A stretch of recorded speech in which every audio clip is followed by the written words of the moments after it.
Hello, everyone. This is Angie from TechServe Alliance. Welcome to today's webinar, State of the Industry and Executive Webinar Series. There will be a question and answer session following the presentation, so please write any questions you want answered in the Q&A box, which can be found at the bottom of the screen. We are also recording today's presentation, which will be available on the TechServe Alliance website and distributed to in follow-up emails. Now, I'd like to introduce you to Mark Roberts, CEO of TechServe Alliance. Great. Thanks, Angie. Welcome, everyone.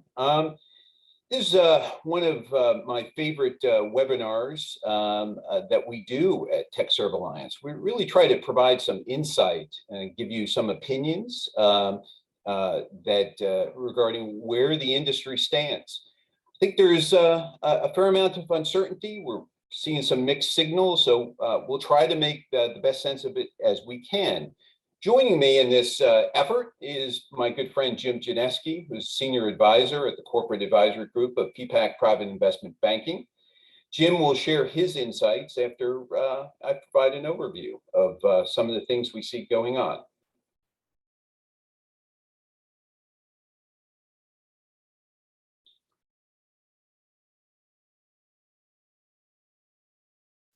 So we're going to really kind of dive right in. We have a lot of ground to cover, but really provide some insights into the economic and employment landscape. So the big question I think that is on everyone's mind is there's so much talk about the state of the economy, what we refer to as the macroeconomic trends, high inflation, threat of recession, and obviously a lot going on the global stage in terms of oil, in terms of the war in Ukraine, lots of those dynamics. But against counterposed to those issues is the still incredibly strong demand for talent, particularly professional talent in IT and engineering.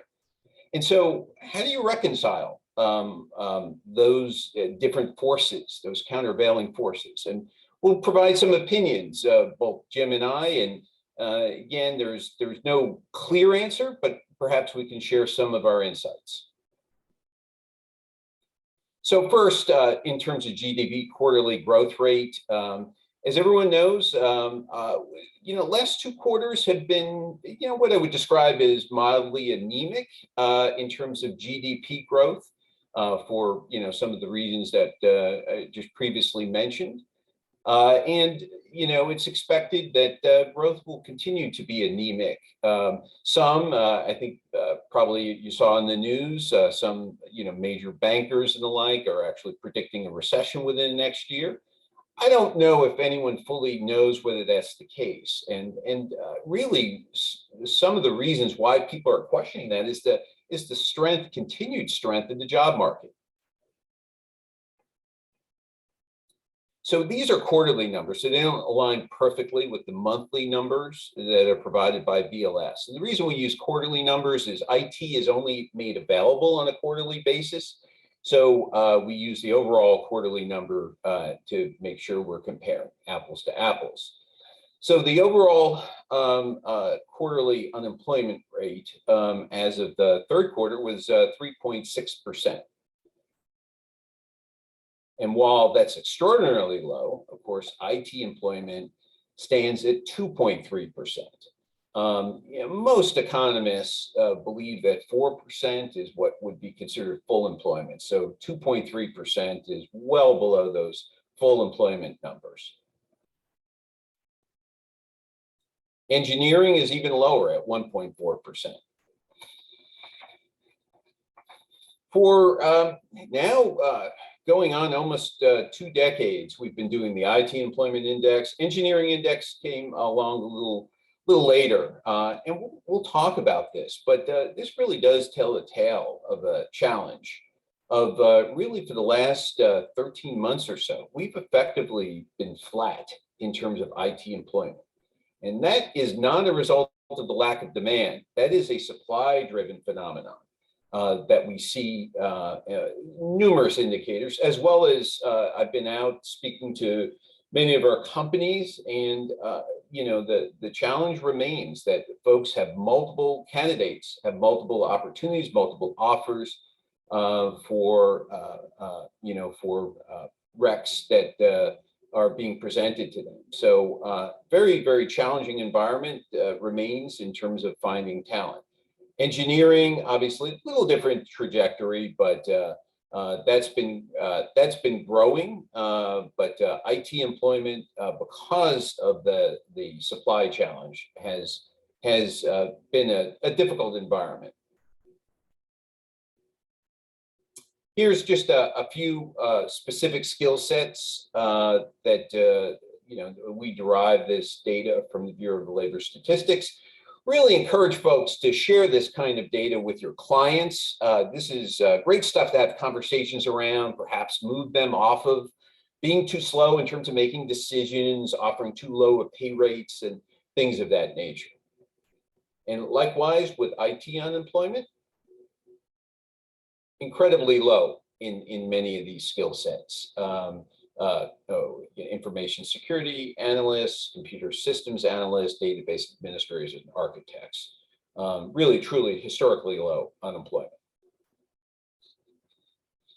So this data is actually the first time we're sharing this on the state of the industry. This is from our good friends at Society for Information Management. SIM puts out a IT trend study, and we're actually partnering with SIM on our annual event, the Executive Summit, November 7th through the 9th, with a crossover day with our good friends at SIM. But they do a study annually that's actually done by the academic community. And it was actually a survey of 325 companies. 83% reported year-over-year increase in IT budget. Really, really strong data point. Another strong indication, I believe markets really do tell you something, is the increase in wages. Average increase in IT employee salary was 6.5% compared to 4.7%. So again, really reflecting the demand for that talent. Obviously challenging from potentially fueling inflation, but certainly reflecting strong demand. Turnover rate for IT employees. Now these are the employees directly on their payrolls, 8.9%. So pretty significant turnover and the highest since 2015, since they've been doing the study for quite a number of years. In terms of ranking of CIO concerns, the IT talent shortage retention issue ranked 6th versus 16th from the prior year.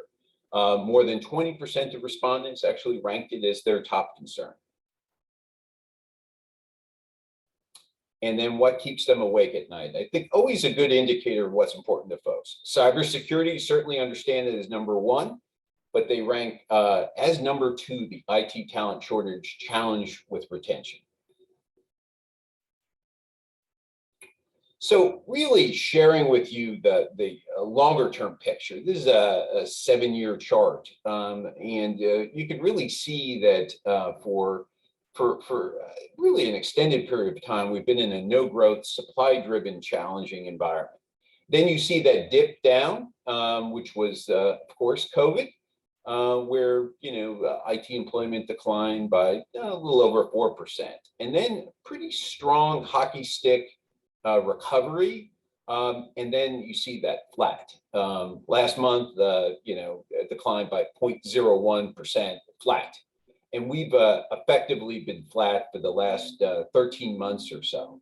So again, indicating the challenge with supply. Is this a problem? Indeed, it's a problem. I like to refer to it as the good problem compared to obviously the fall off of demand for services, IT staffing and solution services. So let's talk a little bit about public policy, and I'm going to move through this. We have a lot of content, and then I want to get to my good friend Jim and to get his perspective, but really kind of talk through some of the issues. Here's some great data and really highlighting the challenge that has been unmet by our elected officials. This shows the active job vacancy postings of computer occupations, totaling over 800,000. Continued worker shortage, as noted. There have been some efforts in terms of the CHIPS and Science Act, which will support STEM fields. A lot of those were driven by concerns with creating domestic sources of critical chips and the like. But really, fundamentally, Congress has not, in a holistic way, addressed the technical talent shortage. Some legislative developments mentioned the CHIP Act invests $40 billion U.S. Memory manufacturing, severe shortage in many sectors. Obviously, this really came to the fore during the COVID pandemic, but also concerns over some of the geopolitical dynamics involving China and Taiwan, Taiwan being a major source of many of those chips. So really an effort to sort of fund some of those domestic resources and supply sources of chips. Inflation Reduction Act of 2022 established a minimum tax rate, corporate tax rate, allows Medicare to negotiate drugs, significantly increased funding for the IRS, extends the ACA, and invest in energy and climate change legislation. Some bills, these have not passed Congress with very few days. Congresswoman Lofgren is, looking to increase, green card availability.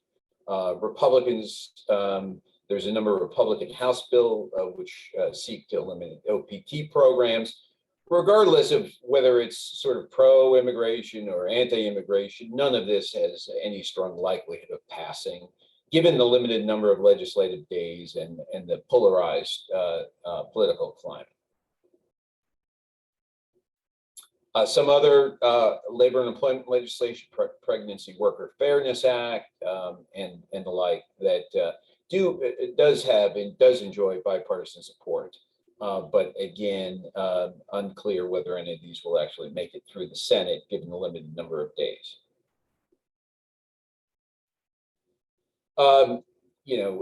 Also legislation, tackling some of the issues around sexual assault and sexual harassment, unclear as to whether this moves forward. In addition to what actually happens legislatively, administrations have often looked to the regulatory environment as an opportunity to push through some of the policies they can't get through Congress. As would come as no surprise, the Biden administration marks a return to certainly more labor-friendly policies, in terms of the EOC, the Department of Labor, and USCIS. H-1B lottery. This I share for multiple reasons, just to give folks an update on what's happened on the H-1B front, but really also another indicator of strong demand for talent.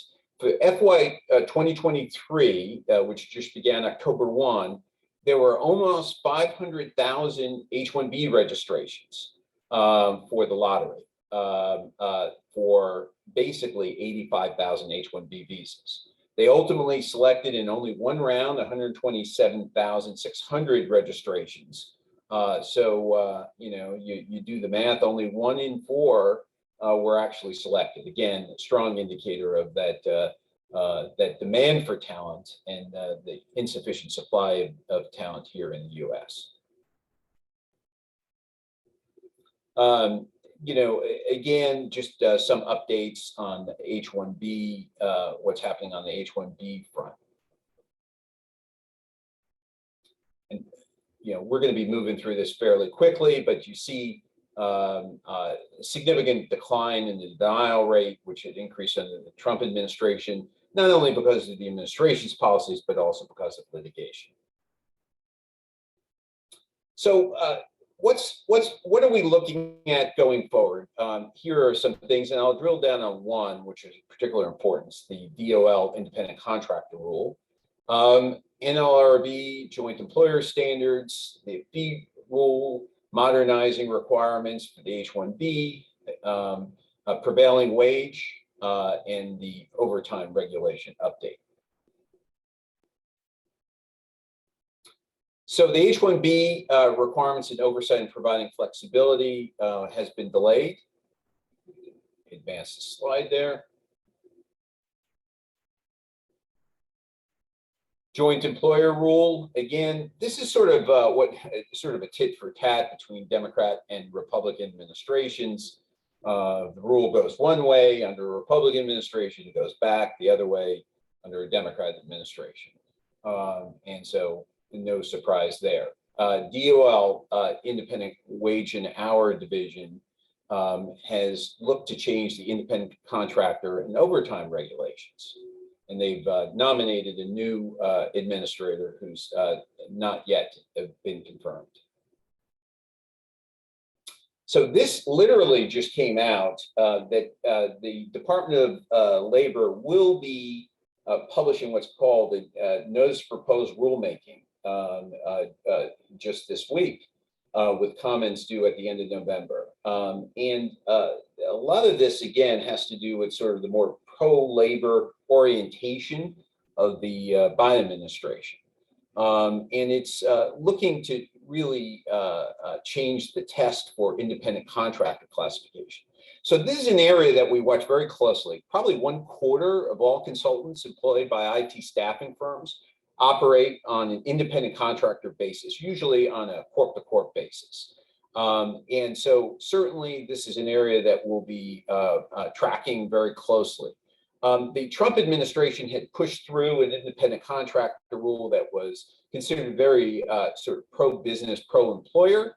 And the Biden administration is seeking to reverse that. They attempted to reverse it sort of in a summary fashion, and the courts rejected it. They're now going through this more formal, more extended process to reverse it.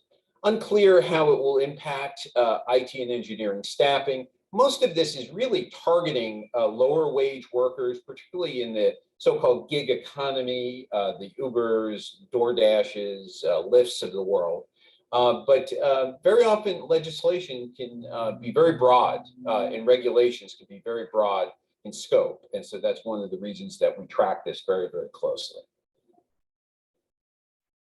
Also, proposals, there's anticipated proposal to update the overtime regulations. We're not exactly sure what that will look like. In all likelihood, it will focus on the salary levels of both the standard salary level and the highly compensated employees. Enforcement actions. There's been DOJ enforcement actions against for wage collusion with healthcare staffing firms, and activity in terms of job postings to discriminate against non-citizens. Be very careful in your job postings in terms of how you describe the candidates that you're looking for, not to run afoul of DOJ on that front.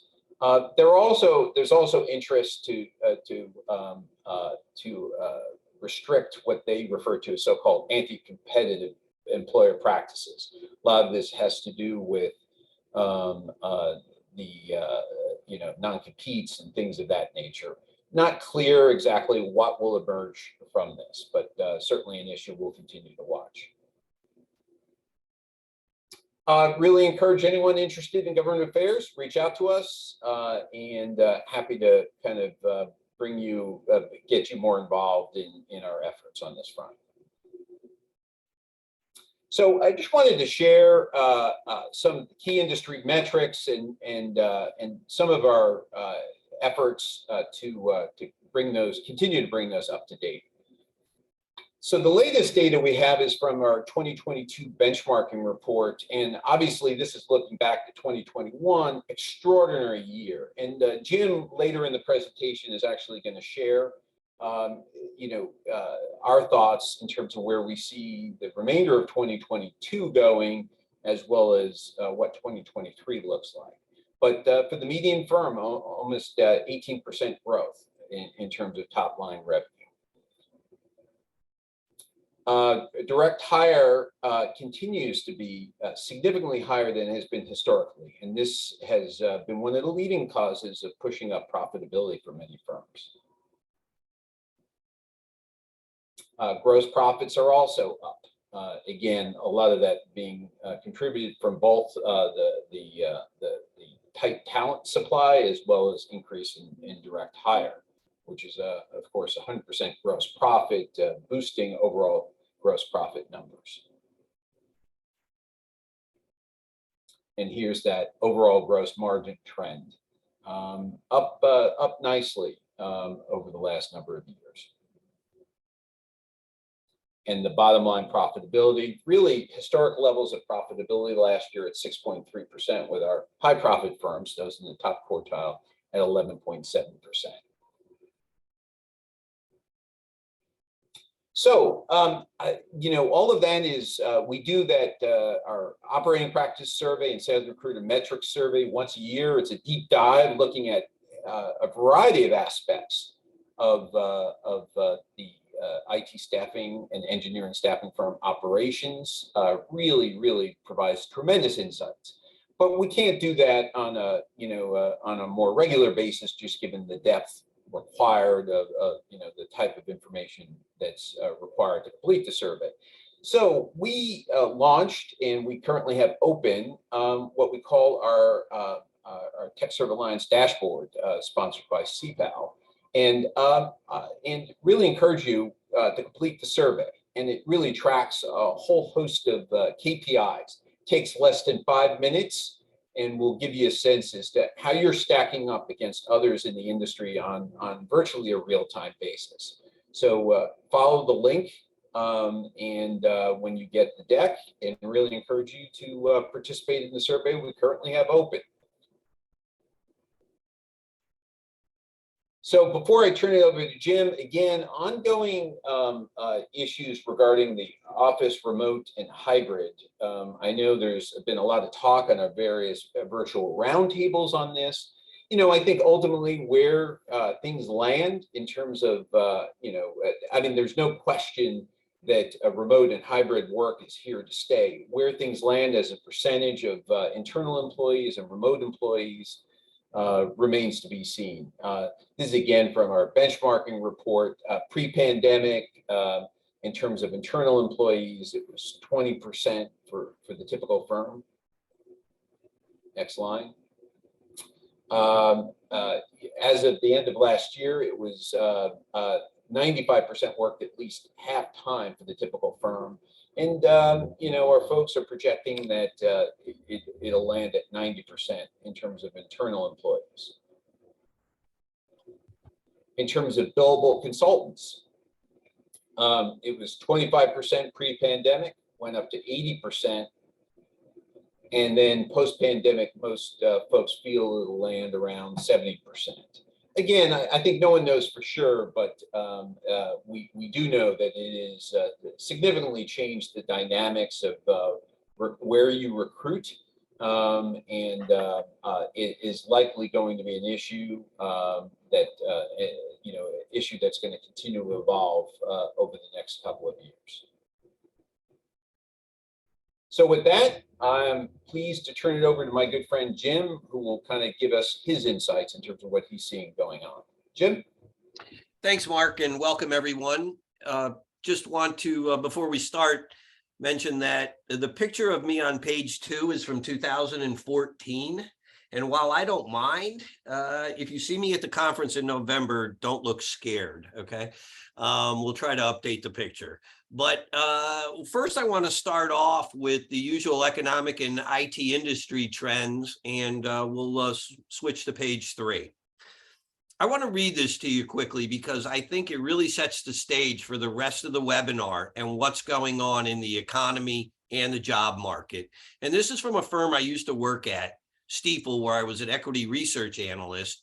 And one of my colleagues, Barry Bannister, publishes this research. He's the chief investment officer at the firm. And while I never really agreed with all of his stock picks or his recommendations when I was there, I think he's dead on in this case. And it says that COVID-19 and the extreme fiscal and monetary policy response sowed uncertainty by warping the definition of a recession, the latter a meaningful decline in production, income, sales, and employment. In a nominal, including inflation sense, the first three are still growing, but in real ex-inflation terms, this has been a recession since early 22. For its part, jobs are strong because of the nature of the policy response as well as the pandemic. Dead on, says it all. Mark and I will take your questions. Just kidding. All right, next slide. So we have always given the good news with the bad news with respect to the economy. And we've talked about the bad news for some time now, but we want to kind of put into perspective GDP growth, industrial production growth, and what it really means for the economy. And the first thing to point out is that GDP rose by 34% starting in the third quarter of 2020. And the comps become incredibly challenging because while quarterly growth is sequentially tracked, yearly growth is year over year. So the comps get very difficult, and to grow at all or even decline a little bit at this point in the cycle is nothing to be worried about, in our opinion, especially as it relates to IT and to a lesser extent, but still engineering, because industrial production is the weakest it's been in 7 months, mainly due to utilities. But manufacturing and mining both increased, which we talked about in past webinars. We expected it to pop a little bit, but that there still is going to be weak consumer demand based on either an inflation or perception of one. Supply chain disruptions, and with respect to energy, the bulk of the staffing spend is in the U.S. and production continues to decline, while at the same time OPEC Plus just cut production. Next slide. There's a lot of information on here, and I know folks have given feedback that it might be hard to read on some of my slides. I apologize, but the bottom line is that the Conference Board has continued to revise its GDP forecast downward for over a year, and basically there are no repercussions for being right or wrong. And while the board expects a recession to begin before the end of the year, which can be self-fulfilling, Mark and I have talked about that on more than one occasion, we don't see that occurring until at least late 2023 because of the strength of the employment market, and to a lesser extent, you're going to see the overall economy. Bureaucrats can never be fired, even if they are wrong, and there's really no repercussions, as I said, to their forecasts, which really bounce around quite a bit. Next slide. So in here we talk about the labor market and oil prices. And while initial and continued claims are extremely low, okay, and point towards a strong job market, we have a lot of, strange things going on in the job market. Still creating jobs, okay. We still have very low unemployment. And as Mark mentioned, candidates still continue to receive multiple offers for both permanent and temporary positions. This is not a job market that leads to a recession. Shifting over to oil, they peaked in June, as you could see. They're still at historic highs, and OPEC Plus just cut production during a phase of lower U.S. energy production. And this will continue to affect spending in the oil and gas segment, at least for the foreseeable future. Next slide. Here is where we show that every webinar where the ISM manufacturing and the non-manufacturing reports set side by side show whether or not the direction is growing and versus the rate of change. And what you'll notice in this is that a number of the indexes continue to grow, albeit at a slower pace. That's why we're not expecting a recession anytime soon. Next slide. The employment market, when we look at the staffing market and recessions, we look at where the staffing market was before we entered a recession, and we're not seeing any signs of that because companies still want to convert fixed costs to variable costs. You will notice that in the stock market movement last Friday, the market went down because the pundits, and I use that word kindly, at CNBC and Yahoo and WAPO and the New York Times were saying the market went down because there wasn't enough job growth. But in actuality, there was too much job growth, and the Fed is not going to take the brakes off of interest rates, raising interest rates. And that could be a reason that could drive us into a recession. All bets are off with anything that I say if they don't know when to tap on the brakes. Next question, next slide. So when we give an overview of the IT market, the economy is shaky. There's no doubt about that. You could see that in the numbers. We disagree with the Conference Board's forecast. The IT market is still very strong with some pockets of slower growth. And it's really just candidate supply that is continuing to limit growth. Multiple offers are still being received. Job orders may be down in some instances, but what we're hearing is that firms are just pivoting to the next open order. And it's still a candidate supply issue. You're going to see we still expect the industry to grow in 2023. I have a bet out to the CFO of a very large IT staffing company that it will grow in 2023. He says it will shrink. The dinner is a bet. I'm getting surf and turf. So what is going on here? Will a recession be self-fulfilling? Yeah, I don't know.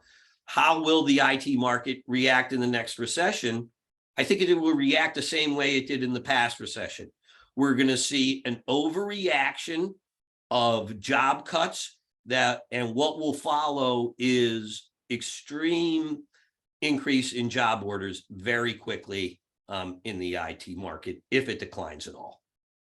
Next slide. Now we'll switch over to engineering industry trends.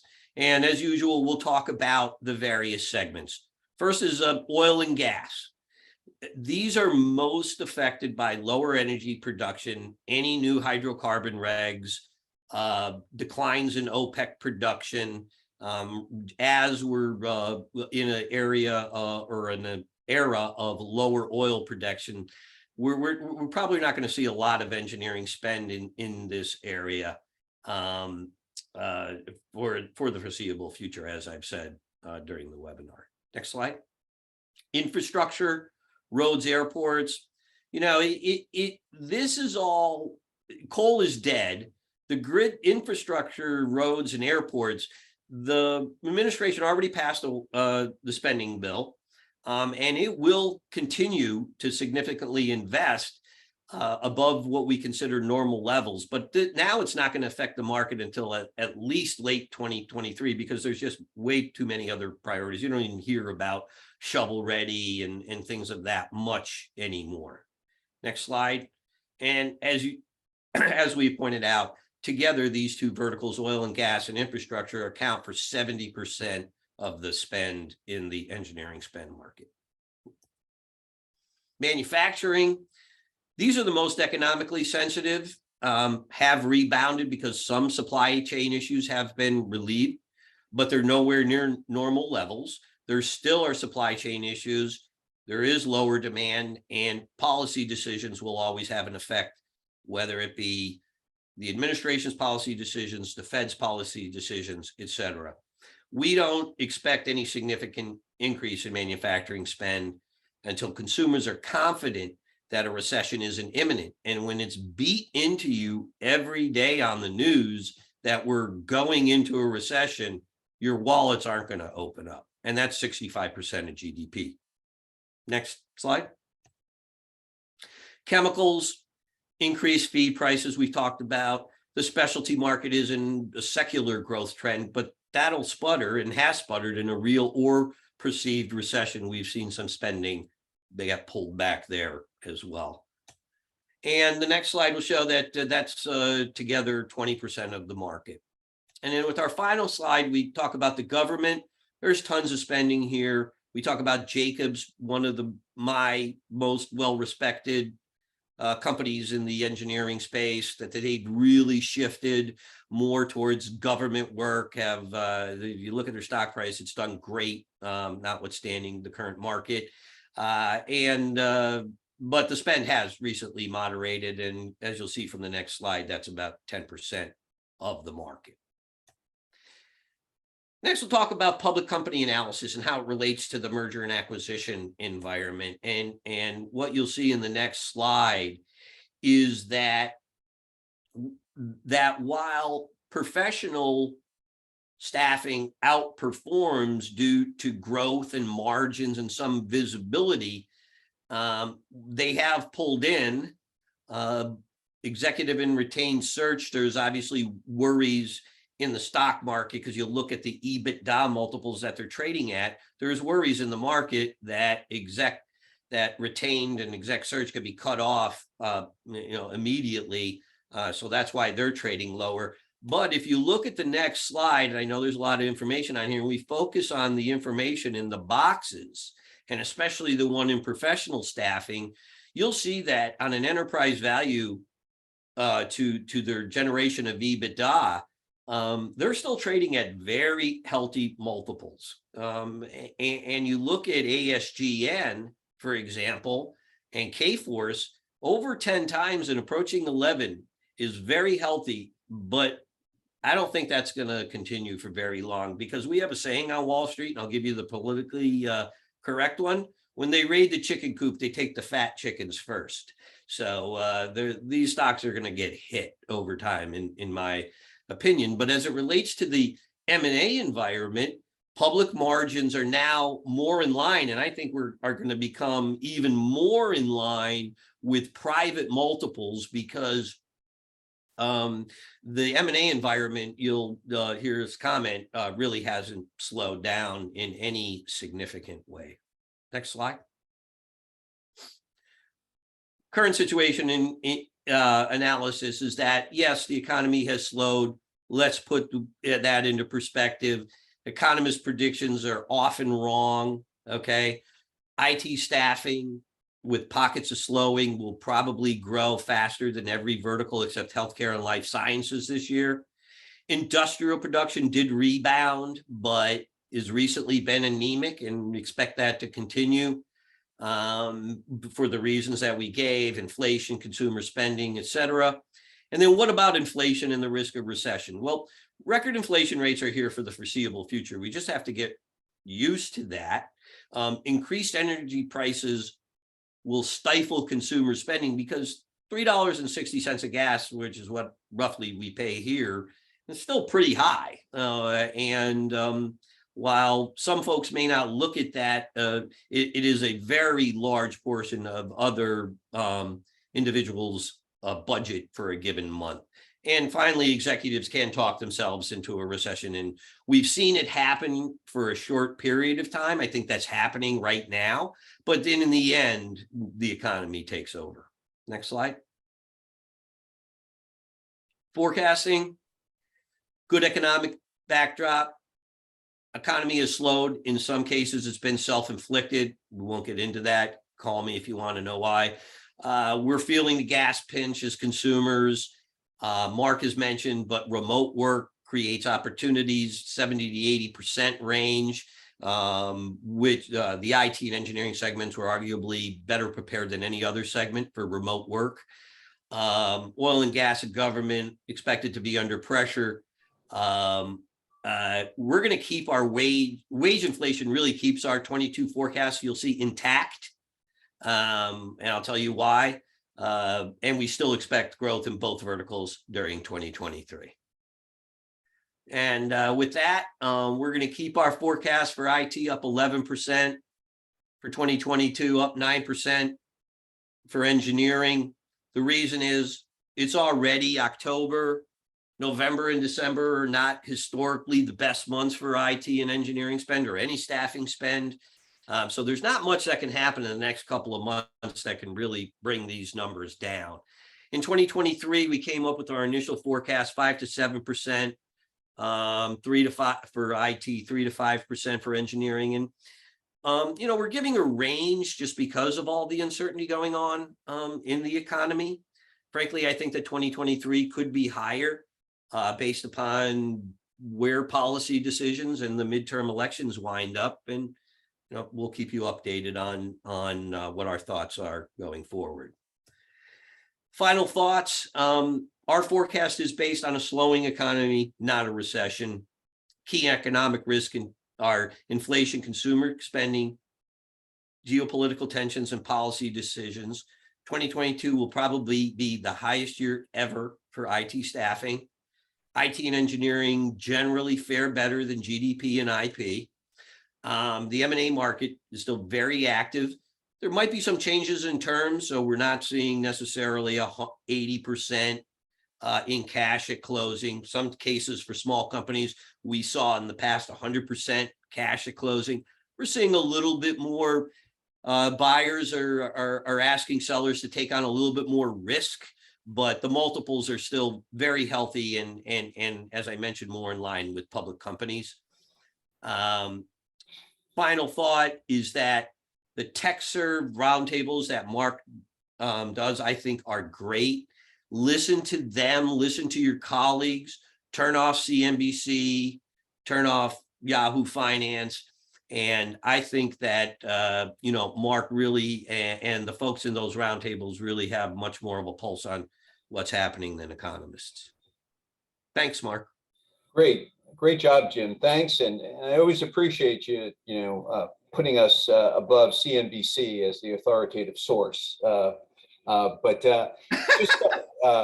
Just some additional insights that we've really gleaned as a result of our M&A marketplace. We've closed 3 transactions. We have 3 companies in the market and others in the pipeline.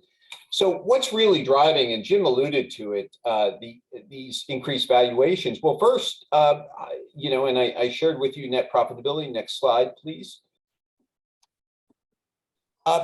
Is that our firms just as a percentage of revenue have just become more profitable. There's a whole host of reasons for that. Again, some of that is direct hire has really boosted it. But, as you could see, last year we were at 6.7% for the median firms. So these aren't even the top performing firms. So obviously that's, the valuations are based on a multiple of EBITDA, and as firms have become more profitable, that obviously increases the valuations. The other thing too, and these are factors I share with you because they're really insights for what folks should be looking to focus on in terms of their business. And we've shared a lot of data. But this is ultimately what drives value in the industry: revenue level growth and consistency, gross profit margin, and both as a percentage in dollars, operating income and EBITDA, client distribution, client concentration, market segment, location and client types, customer base and length of relationships, lines of business, contract staffing, statement of work, and direct hire, and depth of the team and operational roles of members. Very consistent. These things really, although some factors become more important at various times than others, these are pretty consistent in terms of the factors. And so just in terms of what we see, next slide, this continues to be what the multiples are, and they've moved up over time. And as Jim says, still a very robust market, even if maybe a little of the froth is off, but still a very, very strong market. So just wanted to share insights in terms of, ultimately what folks are driving towards in terms of increasing the enterprise value. So the other thing I just wanted to remind everyone, next slide, is that we have our event in partnership with the Society for Information Management, where we tackle a lot of those issues in terms of what drives success. And a lot of the factors that are that are really sort of disrupting sort of the way things were done before, succeeding in the work from anywhere, sell to anywhere world. Jim mentioned it, and I had mentioned it in terms of the remote work, both for internal employees as well as consultants. Leadership and culture, clearly a key differentiator. in today's world, where there is very little IP in our industry. Building and retaining a high-performing staffing team, and then we didn't talk too much about it, but I think critical going forward is technology deployed within staffing firms, the tech stack.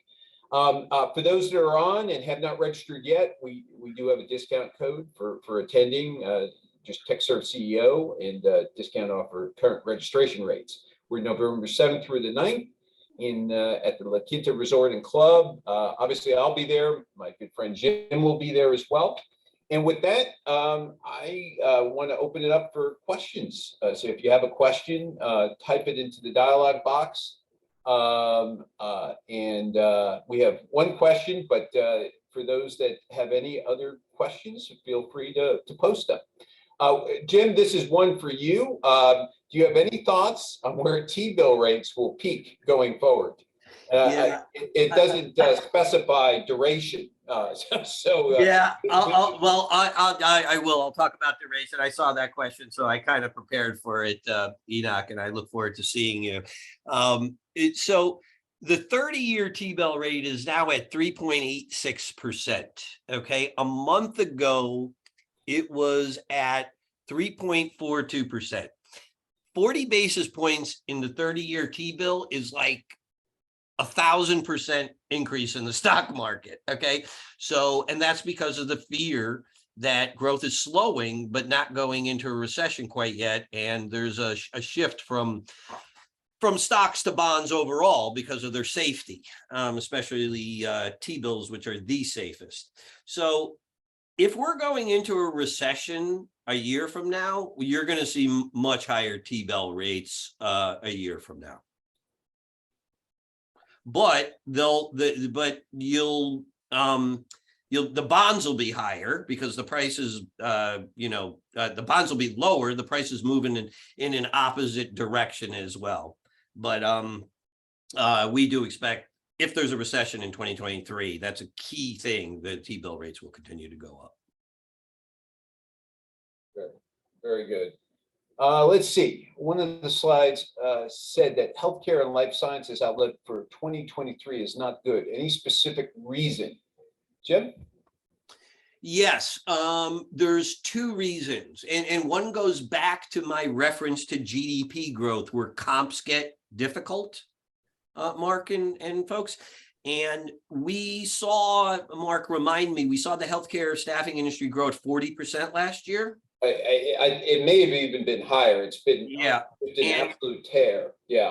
And this year it's going to come in, in the 20s, I believe.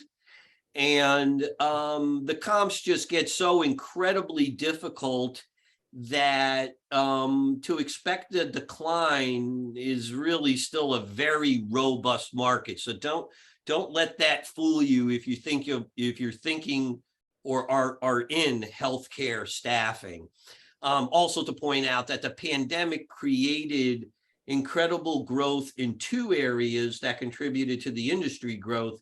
Number one was demand. Number two, crisis pay rates were sometimes 100% above normal pay rates, and those are gone. Yeah, I know during the pandemic, particularly, healthcare staffing was, just unfathomable levels of growth. Like you said, just not sustainable, over, a multi-year period. Yeah. Any other questions? Feel free to type them. Well, Jim, I think you and I thought it was a tall order to try to reconcile the mixed economic signals, but I guess we've succeeded. So in trying. Well, I just some closing words. Just echoing what Jim said. We're still extraordinarily bullish on the future of IT staffing. I mean, the big challenge is ensuring that you have an effective recruiting engine, because it really is about being able to deliver the talent where candidates have multiple job offers. And And so for those that are successful in being able to do that, I think the future, even if some of the recs, the number of recs fall, I think is still extraordinarily bright for IT staffing firms. We have another question. I think, how do you see I think this is the Latin gaining more market, Latin staffing companies gaining more market in the US. Jim, I've been hearing more and more, that folks are looking towards nearshoring to try to address some of the talent challenge, with Latin America being one of those key sources. Any thoughts on, on the presence of Latin American staffing firms in the US, whether on an outsourced offshore basis or otherwise? Yeah, sure. So I think that a couple of things, Mark. Number one, we've already seen very successful outsourcing to India, the Philippines, and South America. Okay, and we don't see why that move would not be to Latin America as well, not only for recruiters and salespeople potentially, but to do business. I know a number of firms who are pivoting towards Latin America or are going to pivot towards Latin America. I think it's a political tensions and everything aside, country by country, from a big picture perspective, I like it. Very good. Let's see. We've got some people are putting things in chat. Could you please extend your thoughts on nearshoring to Canada? I know historically, folks, and I'll share my thoughts, have looked to Canada, certainly a lot more open in terms of immigration, a lot easier to obtain, their equivalent of the green card there, and particularly as the U.S. has been in the midst of a challenging political environment as it relates to immigration. Canada has certainly tried to take advantage of that. And Jim, any sense of the extent that folks are using nearshoring in Canada as as an adjunct to their efforts here in the U.S.? I'm surprised that there isn't more, Mark. I mean, because the language barrier is far less. Okay. And far less or non-existent, or some folks have problem with the Canadian accent, or not as much as other accents, though. Let's just put it that way. And so so the issue is, I'm surprised that it hasn't. I don't know why, though. And if you're referring to bringing in H-1Bs from, for example, from Canada, that's one thing. But I'm surprised also that there is not more just sourcing in general from Canada, or using recruiters and salespeople up in Canada. And I don't know the exact nature of the question, but those are my thoughts on Canada. Yeah, and and I think some of it has to probably do with supply on their side. I mean, the issue with IT talent certainly is it's a worldwide shortage. So while it may be most extreme here in the U.S. Because of some of the restrictions, our inability to grow our domestic talent supply, it's not like Canada doesn't have its own domestic needs as well. And obviously, by definition, it's a smaller market and smaller pool.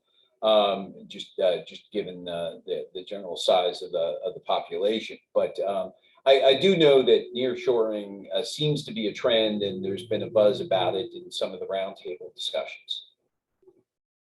Yeah, I mean, you're right, Mark. The bottom line is that wherever you could source recruiters and temps, companies that are for sale, with those that have prowess in doing that are going for healthy multiples. The companies that can do that most successfully are the most successful. So It's anything that you could do creatively to, to turn on that recruiting engine is how you're going to continue to grow. Excellent. Excellent. Well, Jim, I want to thank you for another excellent webinar. Just two reminders. Again, we have our annual event, Executive Summit, in partnership with the Society for Information Management, November 7th through the 9th in Palm Springs at the La Quinta Resort. And also, please consider participating in the dashboard survey, totally confidential, takes less than 5 minutes, and get a sense as to what others are seeing in terms of consultants on billing, recs in near real-time basis. So with that, I'm going to turn it back over to Angie, and thanks everyone for joining us. A big thank you to Mark and Jim, and thank you all for joining. We ask that you please fill out the survey upon exiting this webinar. Just a reminder that this year's Executive Summit is scheduled for November 7th through 9th at the La Quinta Resort in Palm Springs, California. Please send any further questions to staff@techservealliance.org. Thank you and have a wonderful day.